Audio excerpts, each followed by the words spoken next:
नमस्कार सभी धर्म प्रेमी सज्जनों और राष्ट्रभक्तों को एक बार फिर से मेरा वैदिक अभिवादन।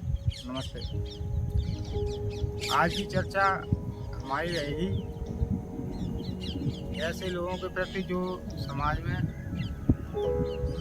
नकारात्मक विचार रखते हैं और ऐसे नकारात्मक विचार जिससे जो दुख है उसके प्रति रखते हैं और वो दुख बढ़ जाता है बल्कि घटता नहीं। आजकल देखा होगा लोगों को कि कोई दुख आता है तो उसे वो समझे बिना उसकी गहराई तक नहीं जाएंगे बल्कि अपने नकारात्मक विचार प्रस्तुत करेंगे। जिससे क्या होता है वो दुख कम होने की बजाय बढ़ता जाता है, कम नहीं होता है। कोई भी दुख हो या सुख हो उसकी एक सीमा है, सुख की भी एक सीमा है। वो आएगा वो भी चला जाएगा, वो भी स्थायी नहीं है, और दुख भी स्थायी नहीं है, उसकी भी एक सीमा है। वो आएगा और चला जाएगा। क्या है कि अगर हम सकारात्मक विचार रखें, जो भी दुख आए हमारे जीवन में और हम सकारात्मक विचार रखें तो क्या है वो दुख कम महसूस होने लगता है और जल्दी ऐसा लगता है जैसे जल्दी चला गया। आपने देखा होगा इस समाज में लगभग 3 तरह के लोग हैं। 3 तरह के। पहले तरह के वो हैं जो कहते हैं इस संसार में केवल दुख ही दुख है। उनकी नज़र से, उनके दृष्टिकोण में संसार एक दुख का सागर है और इसके सिवा कुछ नहीं है। क्या ऐसा ही है? चलो इस पर थोड़ा चिंतन करते हैं, इसका परीक्षण करते हैं। मान लो उन लोगों की तरह ही ये दुख, ये संसार केवल दुखों से भरा है और सुख नाम की कोई चीज़ नहीं है, तो फिर हम जीवित ही क्यों हैं? क्यों ना एक साथ सब लोग संसार के एक साथ आत्महत्या कर लें, खत्म। एक साथ सब लोग आत्महत्या कर लें और सारे दुख खत्म हो जाएंगे। 1 मिनट में सब दुख खत्म हो जाएंगे और हम दुखों से मुक्ति पा जाएंगे। ऐसा करें। लेकिन जब ऐसा आप करने को कहेंगे तो कोई इसके लिए तैयार नहीं होगा, कोई राजी नहीं होगा इसके लिए। तो इसका मतलब है कहीं ना कहीं सुख भी है। आप देखें, सुखों को भी देखें तो आप पाएंगे सुख कहीं ना कहीं दुखों से ज़्यादा है। दुखों की संख्या कम पड़ जाएगी, सुखों की ज़्यादा है। क्या आपने जो सुख लिए हैं या आप बिल्कुल कोई सुख नहीं लेते संसार में? हमारी इंद्रियां ही हैं सुख लेने के लिए। जैसे कि आँख, क्या आपने इससे अच्छे अच्छे नज़ारे नहीं देखे? क्या आप कहीं घूमने फिरने जाते हैं, अच्छे दृश्य देखते हैं, आपको सुख महसूस नहीं होता है?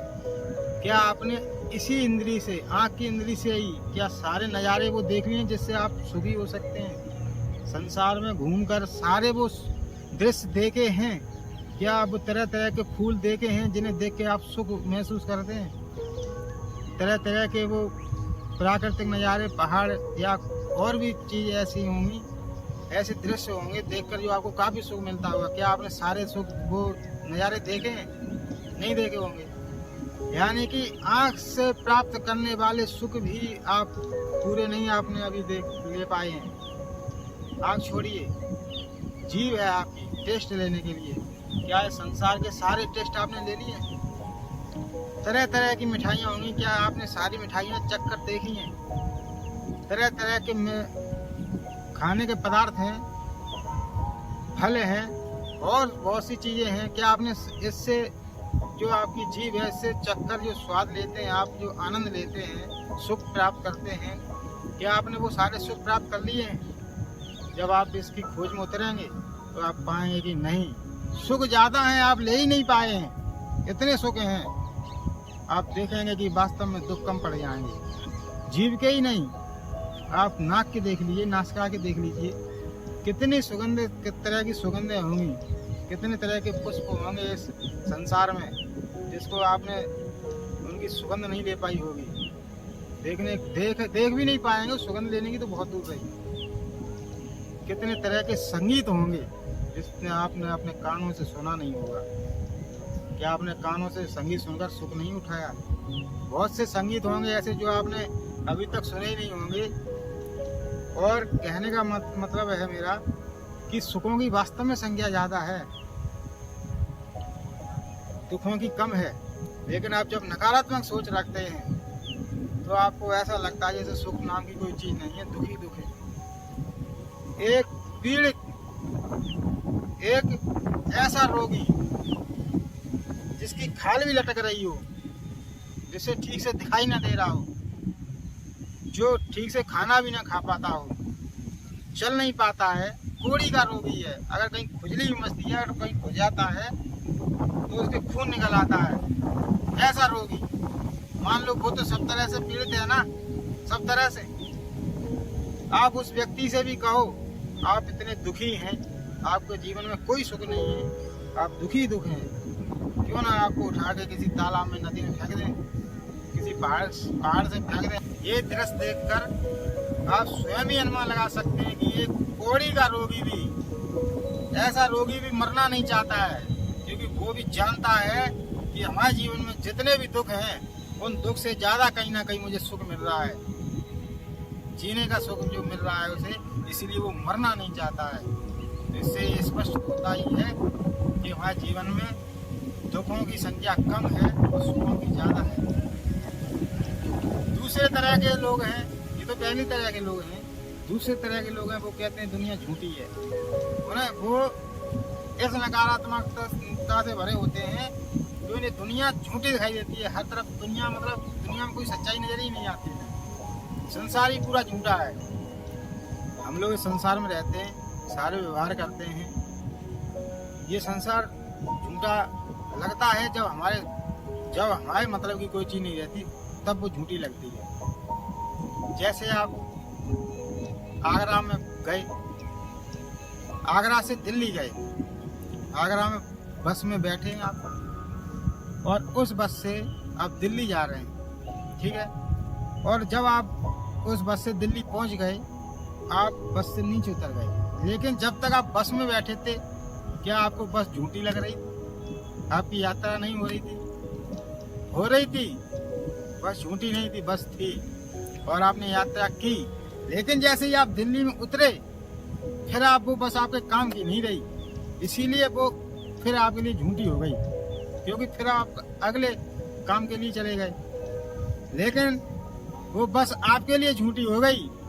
ऐसा नहीं है कि वो बस झूठी है, भाई आपके बाद भी तो कोई यात्रा करेगा, दिल्ली से कहीं आगरा भी तो कोई जाएगा, उसके लिए तो बस की जरूरत है। ये संसार परिवर्तनशील है, इसलिए हमको झूठा लगता है, लेकिन संसार में तो हम अपने सारे व्यवहार करते हैं,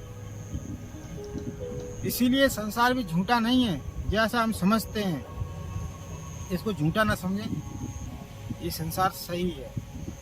और तीसरी कैटेगरी के लोग वो हैं जो इसे बाजार समझते हैं, कहते हैं संसार एक बाजार है, यहाँ बिना बदले के कुछ मिलता नहीं है, हर चीज़ की कीमत चुकानी पड़ती है। इनकी बात कहीं ना कहीं बिल्कुल सत्य है, क्योंकि वास्तव में ये बाजार जैसा है, लेकिन पूरी तरह बाजार भी नहीं है, लेकिन कहीं ना कहीं उनकी बात सत्य है, क्योंकि हमें इस संसार से कुछ चाहिए तो हमें उसके बदले कोई ना कोई कीमत अवश्य चुकानी पड़ेगी।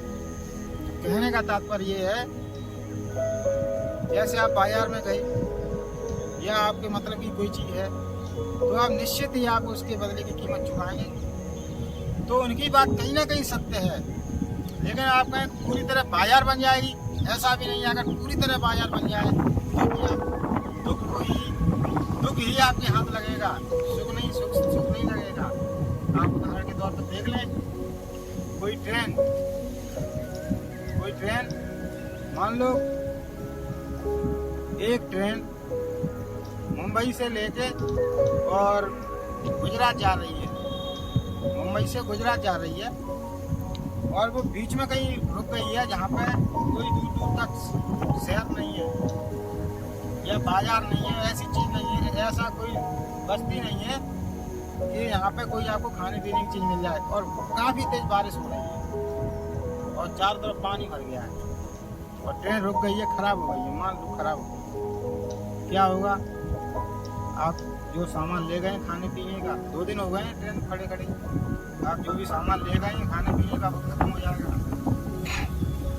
फिर क्या होगा, कुछ लोग आएंगे आपके पास खाने पीने की चीजें लेके। मान लो कोई समोसा बेचने आया, क्या है वो समोसा बाजार में जो 10 रुपए का मिलता है उस टाइम आपको 20 रुपए का मिलेगा, तो आपकी मजबूरी आप खरीदेंगे उसे।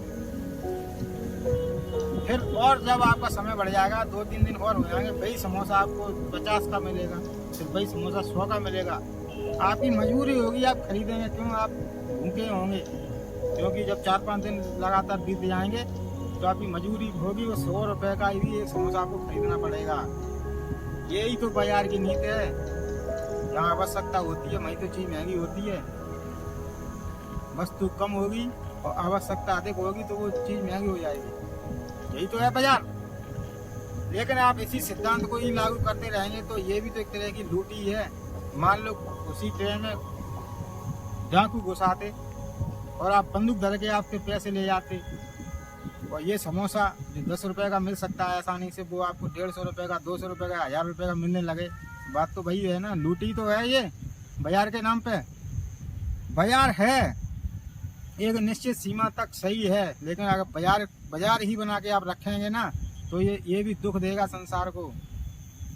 ये 3 तरह की वो नकारात्मक सोच वाले लोग हैं जो दुनिया को नकारात्मक के अंधकार में ढकेल कर उनके दुखों को बढ़ाते हैं और अपने दुखों को भी बढ़ाते हैं।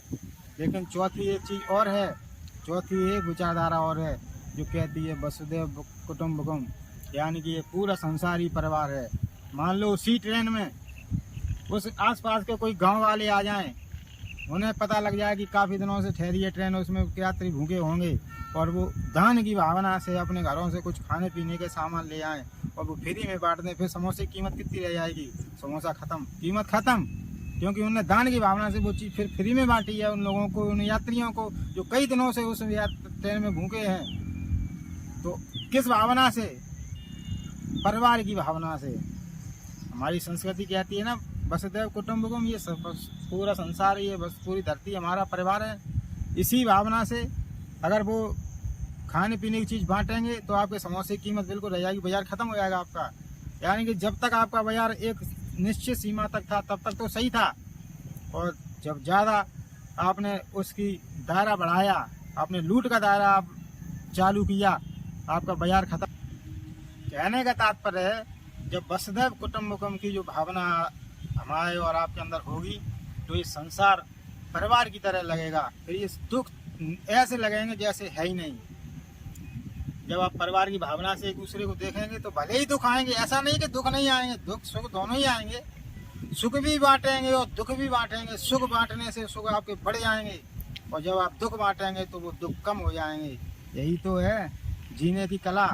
आजकल क्या है, हम लोगों ने शिल्प विद्या तो बहुत सीख ली है, टेक्नोलॉजी बहुत सीख ली है, लेकिन जीने की कला नहीं सीखी है। हमारे पूर्वजों के अंदर भले ही टेक्नोलॉजी कम थी लेकिन जीने की कला थी, इसलिए वो हमसे सुखी ज़्यादा रहते थे, उनकी उम्र भी हमसे ज़्यादा थी।